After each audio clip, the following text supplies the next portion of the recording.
My dear learners, so once again मैं हूं जीवन मौर्य। स्वागत है आपका हमारी ऑनलाइन क्लासेस में। तो जैसा कि सेकंड स्टेंजा हमारा था ओड टू ऑटम का, ये एक्सप्लेनेशन इसका रह गया था। तो आज हम इसका सेकंड स्टेंजा एक्सप्लेन करेंगे, ओड टू ऑटम। सबसे पहले लर्नर्स हम चाहेंगे कि इसमें जो डिफ़िकल्ट वर्ड्स होते हैं वो हम एक्सप्लेन कर दें थोड़ा सा, जिससे कि हमारे लर्नर्स को किसी भी तरह की कोई प्रॉब्लम ना हो। क्योंकि जो इसके वर्ड्स होते हैं डिफ़िकल्ट वर्ड्स, मीनिंग तो कुछ होता है वास्तविक, लेकिन पोएम के हिसाब से उसका मीनिंग सेट करना होता है।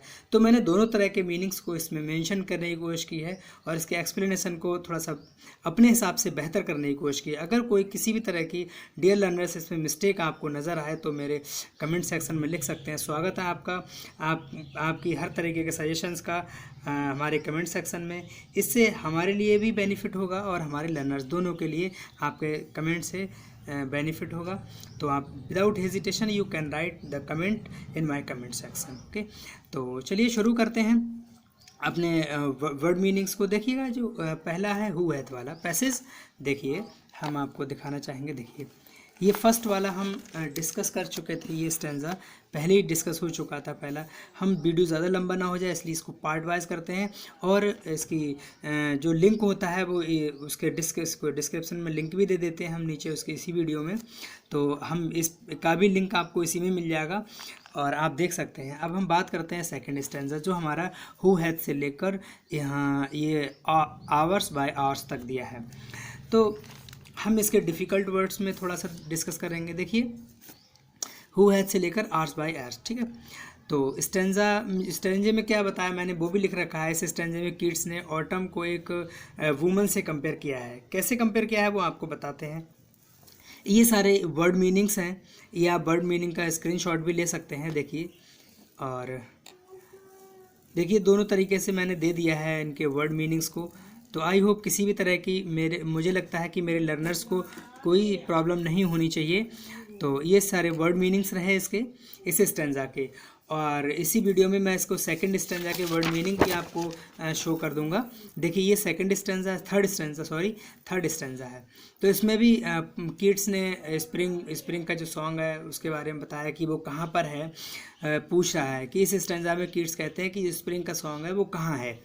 देखिए तो ये इसके वर्ड मीनिंग्स रहे, इसलिए इसको लर्न कर लें, आप नोट डाउन कर लें, स्क्रीनशॉट कर लें, जैसा भी आपको सहूलियत रहे हमारे लर्नर्स को वैसा काम करते हैं। चलिए शुरू करते हैं हम अपने स्टैंजा को, जो हमारा सेकंड स्टैंजा है। देखिए लर्नर्स, देखिए who has not seen the oft amid दाय। देखिए इसका जो मीनिंग होता है, मैंने आपको बताया कि इस स्टेंजे में सबसे पहले पोइट ने कहा है कि ऑटम को एक वीमन से कंपेयर किया है, यानी ऑटम को एक वीमन यानी औरत से, वुमन से कंपेयर किया है। तो इसमें बात आती है कि अमिड का मतलब होता है बीच में। अमिड का मतलब बीच, यहाँ पर जो अमिड लिखा है इसका मतलब होता है बीच में।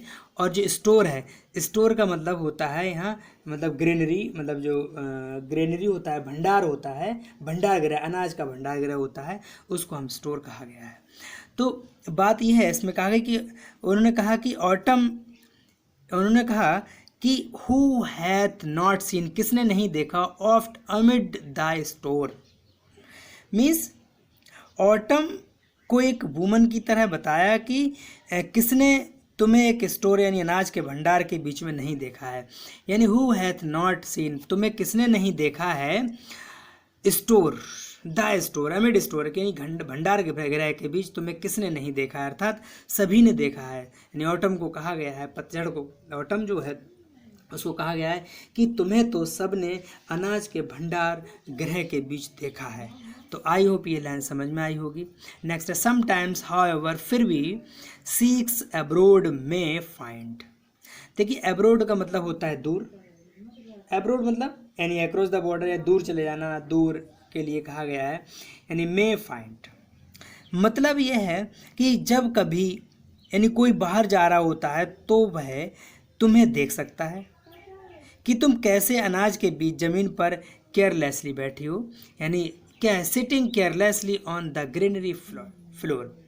यानी जैसे जब कोई बाहर जा रहा होगा, मतलब अपने घर से बाहर जा रहा होगा, अब्रोड दूर जा रहा होगा, दो दी तुझे सिटिंग देखा है carelessly on the greenery floor, यानी जो अनाज है ग्रीनरी फ्लोर है उसमें किस तरीके से मतलब केयरलेसली बैठी हो, यानी पतझड़ को बताया है, उसको कंपेयर किया है एक महिला से, यानी तुम जो है वो किस तरीके से बाहर जाते हुए इंसान भी देख सकता है, तुम किस तरीके से उस भंडार गृह पर उस अनाज में बहुत ही बेपरवाह से बैठी हो, मतलब केयरलेसली बैठी हो उस अनाज के बीच में। तो आई होप आपको ये भी समझ में आया होगा। तो समझ में आ गया, मैंने फिर बता दे रहा हूँ, जैसे कि तुम अनाज के बीच ज़मीन पर केयरलेसली बैठी हो, वो बता दिया मैंने आपको। अब इसके बाद नेक्स्ट लाइन है हमारा, the hair soft lifted by the winnowing wind. अब विनोइंग का मतलब होता है, जैसे आपने देखा होगा विनोइंग, ये जो विनोइंग है लर्नर्स, इसका मतलब होता है जैसे आपने देखा होगा जो हमारे कुछ लर्नर्स होते हैं विलेज से रिलेटेड होते हैं, तो जो सूप होता है, सूप जानते हैं आप लोग, जैसे जो अनाज को जिसमें साफ़ किया जाता है, कूड़ा करकट निकाला जाता है, बड़ा छोटा निकाला जाता है, उसको विनोइंग विंड कहा जाता है, उसकी जो हवा चलती है सूप की, तो उसको विनोइंग विंड यानी कैपेबल ऑफ ब्लोइंग, इस तरीके से हम कह सकते हैं, इसका मीनिंग कैपेबल ऑफ ब्लोइंग। तो विंड और हाफ रीब्ड फ्यूरो साउंड एसली। अब फ्यूरो, अब मीनिंग जो इसमें फ्यूरो का है, फ्यूरो का मतलब होता है जैसे जो कुंड है, लाइन है, जो हल्की लीक जो बनाई जाती है, आपने देखा होगा खेतों में एक लीक टाइप से बन जाती है, जो लोग चलते हैं इस तरीके से तो एक लीक बन जाती है, उसको फ्यूरो कहा जाता है। तो मीनिंग देख लीजिएगा, the hair soft lifted by the winnowing wind, मतलब जब अनाज गिरता है, मतलब गिरता है तो हल्की सी जो हवा होती है वो तुम्हारे जो बाल हैं, यानी तुम्हारे जो विंड हैं, मतलब बालों को हल्का सा क्या करती है, हिला देती है। मतलब जैसे सूप जब चलता है, उसको जब मतलब महिलाएं जो चलाती हैं, तो जो अनाज ऊपर नीचे होता है तो कुछ हवा निकलती है उससे, जो हवा होती है तो वो कह रहा है कि तुम्हारे जो सॉफ्ट हेयर हैं उनको हिला रही है। तो आई होप मेरे लर्नर्स को ये दोनों लाइनें समझ में आ गई होंगी। फिर से समझ लीजिएगा, यानी जब अनाज गिरता है तो हल्की सी हवा आती है और उस हवा से तुम्हारे बाल ऊपर उठते हैं। ठीक, क्लियर हो गया? एस्लीप मतलब सोते हुए नज़र आ रही हो, मतलब तुम्हारे बाल ऊपर उठ रहे हैं। ड्रॉज्ड, अब देखिए ड्रॉज्ड का मतलब होता है झपकी लेना। Drowsed with the fume of poppies, देखिए फ्यूम होता है सुगंध के लिए, पॉपीज़ जो होता है लर्नर्स एक पौधा होता है जिसको ओपीएम प्लांट बोलते हैं, जिसमें अफीम यानी खसखस निकलती है, इसको हम पोस्त भी कहते हैं।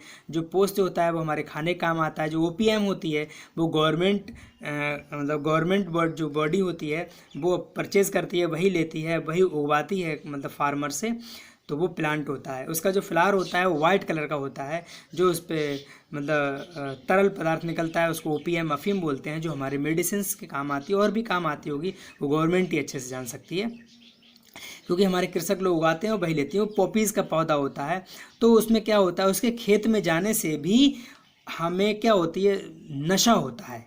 अगर वो खेत में चीरा लगा हो उसका तो नशा होता है। तो वही बात कही है कि ड्रॉज्ड झपकी ले रही हो तुम, और उसकी फ्यूम से, किसकी फ्यूम से, उस पॉपीज़ और उस अफीम पोस्त के उससे मतलब पौधे से जो तुम्हें खुशबू आ रही है, मतलब फ्यूम आ रही है, उससे झपकी ले रही हो, मतलब तुम्हें नशा हो रहा है। वाइल दाई हुक, और तुम्हारी जो हुक है, मतलब हुक का मतलब होता है जैसे हंसिया होता है, दराती होता है, मतलब ग्रेन को काटने वाला जो इंस्ट्रूमेंट औजार होता है उसको हुक कहा जाता है। और तुमने क्या किया, स्प्रिस उस नशे में, next swath of all its twined flowers, तुमने एक लाइन छोड़ दी एक लाइन फसल की काटना छोड़ दी। स्वेथ का मतलब होता है, मैंने आपको पहले ही मीनिंग बता दिया, स्वेथ का मतलब होता है एक मतलब लाइन होती है, लाइन को आपने छोड़ दिया क्योंकि आपको उसकी सुगंध आ रही है, उसके हल्का सा नशा ऐसा हो रहा है तो उसकी सुगंध में छूट गया फ्लावर्स को। एंड समटाइम्स, और कभी कभी, like the gleaner thou dost deep. Gleaner का मतलब होता है लर्नर्स, मैंने आपको पहले ही बताया था, मतलब फार्म वर्कर होता है, बीनना, मतलब वो ग्लीनर कहलाता है, जैसे कि अनाज को बीनना मतलब निकालना खेत से। डस्ट की, समटाइम्स लाइक द, जैसे ऐसे नज़र आती है तुम अनाज को निकाल रही हो। स्टीडी द लेडन, लदा हुआ है। Head across the brook, head across the brook मतलब ये है कि जब तुम अनाज को निकाल रही हो तो लाइन को छोड़ जाती हो, और तुम्हें होता क्या है, और the cider press the patience look, और तुम बड़ा शांति से देख रही हो उस लदे हुए ब्रू को। यानी ब्रू, मैंने बताया था, ब्रूक का मीनिंग बता दिया था आपको, हुक का मीनिंग बता दिया था। तो उस ब्रूक को मतलब खेत में छोटे छोटे जो ब्रूक होते हैं, ब्रूक बता दूं चलिए लर्नर्स, ब्रूक होते हैं जैसे कि खेत में जो नालियाँ बनी होती हैं, उन नालियों को भी हम ब्रूक कहते हैं। जो मतलब पानी वानी लगाने काम आते हैं, इसको बरा भी बोला जाता है, जिसमें पानी मतलब क्यारियों में जिसको डिवाइड किया जाता है उससे में से। तो उन्होंने कहा कि स्टीडी तेजी से लेड एंड हेड, तुम जो लदा हुआ है सिर पर अक्रॉस द ब्रूक, और तुम उस नाली को पार कर रही हो, तुम्हारा सिर जो लदा हुआ है मतलब अनाज तुम्हारे सिर पर लदा हुआ है और तुम उसको पार कर रही हो। By the cider press patience look, और बड़ा धैर्य से तुम ये सब कर रही हो। Thou watchest the last oozings hours by hours, और तो देखिए ऊजिंग जो होता है, साइडर प्रेस में जूस निकालने वाली जो मशीन होती है वो साइडर प्रेस कहलाती है। और जो ऊजिंग होता है, ऊजिंग लर्नर्स ऊजिंग का मतलब होता है जैसे कि कहना चाहिए था किसी चीज़ को बहुत मतलब उसमें बूंद बूंद करके जो होता है वो ऊज कहलाता है, बूंद बूंद करके निकलना। या फिर हाँ, ये कहा जा रहा है इसमें कि जो उसमें फलों से जूस निकालने वाली मशीन है, तुम उसको वॉच कर रही हो, उस बूंद बूंद को देख रही हो, घंटों तक देख रही हो। तो आई होप ये थर्ड जो सेकंड स्टैंजा है वो समझ में आया होगा। अब हम थर्ड स्टैंजा की बात करते हैं। नेक्स्ट है हमारा where are the song of spring, where are they. देखिए इसके मीनिंग्स मैंने पहले भी दिखा दिए थे, मैं फिर एक बार आपको दिखाना चाहूँगा इसके मीनिंग्स को।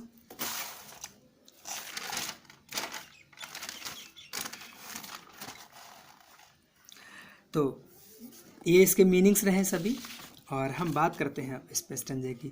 यानी of spring ay where are, तुम कहाँ हो, यानी where are the song, song कहाँ है, इसमें बताया कि सॉन्ग के लिए कहाँ है वेयर आर द सॉन्ग, यानी जो मतलब ऑटम का सॉन्ग है वो कहाँ है। Think not of them thou hast of music too, यानी जो म्यूज़िक है उसको सर्च कर रहे हैं, मतलब ढूंढ रही है वो कि जो म्यूज़िक है वो कहाँ पर है। हैस्ट मतलब होने के भी होते हैं। तो नेक्स्ट है while barred cloud bloom soft dying day, soft dying day जब लास्ट डे होता है तो सॉफ्ट कहलाता है। सॉफ्ट मतलब दिन का जो लास्ट पार्ट बचता है उसको। बैरिड, जो बैरिड है वो बीच में आना, कहना ब्लॉक, यानी जब क्लाउड्स जो हैं बादल बीच में आ जाते हैं, जब शाम जब होती है, शाम ढलती है तो बादल जो है बादल बीच में नज़र आते हैं। एंड टच द स्टबल यानी प्लेन्स विद द रोजी ह्यू, और वो क्या करते हैं, रोजी ह्यू मतलब हल्का सा रोजीपन छोड़ देते हैं। और जो स्टबल प्लेन्स है मतलब जो कटा हुआ अनाज की जो खूंटे हैं उस पर एक रेड कलर सा नज़र आता है। स्टबल प्लेन्स होता है खूंट, जो मतलब जो टेंट पिक भी कहते हैं, जैसे कटा हुआ अनाज होता है तो उसको जो रेस्ट पार्ट बचता है फील्ड में, खूंट वगैरह जिसको बोलते हैं, ठूंठ भी कहते हैं, खूंट भी कहते हैं, तो वो सब सारी चीज़ें बचती हैं उसको छोड़ देते हैं। Then the wailful choir of small gnats mourn, gnats mourn तो छोटा सा जो टू विंग्स का जो मतलब वर्ड्स होती है, छोटी छोटी बर्ड्स को याद इसके विंग्स होते हैं वो। और स्टेबल का मैंने बता दिया था खूंटी, बॉर्न आउट का मतलब ऊपर होता है। वेलफुल का मतलब वेलफुल जो होता है उसका मतलब हो जैसे कहना चाहिए था बड़ा दुख में, दुख के साथ कहना वेलफुल को है, यानी बड़ा गाना गा रही है वो तो दुख के साथ। कैसे, अमंग द रिवर स्वालो, उस नदी मतलब वही नदी के बीच, अमंग द रिवर स्वालो यानी बॉर्न अलोफ्ट। बॉर्न अलोफ्ट का मतलब जो ऊपर से गिरता है तब, मतलब ऊपर से जो वाटर आ रहा है गिर रहा है ऊपर खड़े, पक्षी भी ऊपर मतलब खड़े हुए हैं, जब पक्षी ऊपर खड़े हैं तो वो गा रहा है मतलब बड़ा सा दुख में। क्या दुख में, और sinking the light wind the lives or dies and the full grown lambs loud bleat from the hilly bourn, उस पहाड़ी से ब्लीट मिमिया रहा है, मतलब जो बकरी का जो बच्चा होता है वो भी मिमिया रहा है बॉर पहाड़ी से। हेज क्रिकेट, और जो मतलब क्रिकेट है झींगुर है वो भी गा रहे हैं। And now with the terrible soft मतलब बहुत ही तिगुनी आवाज़, मतलब बहुत तीखी आवाज़ में। द रेड ब्रेस्ट मतलब पक्षी होता है, वाइलेस्ट from the garden croft, garden croft मतलब छोटा सा प्लेस, जैसे किचन कह मान लीजिएगा, छोटी जगह। Gathering swallow twittering in the skies, और जो स्वालोज है, पक्षी है, बर्ड्स है, यानी वो भी गाते हुए नज़र आ रहे हैं। तो आई होप मेरे लर्नर्स को ये भी इस तरह समझ में आया होगा। तो अगर वीडियो पसंद आया हो तो वीडियो को लाइक करें, शेयर करें और सब चैनल को सब्सक्राइब करना ना भूलें and press the bell icon for the more notification. किसी भी तरह की कोई प्रॉब्लम हो तो आप मेरे कमेंट सेक्शन में लिख सकते हैं और मैं उसका सॉल्यूशन दूंगा। तो आज के लिए इस वीडियो में हम यहीं तक मिलते हैं, तब तक के लिए थैंक यू, बाय बाय।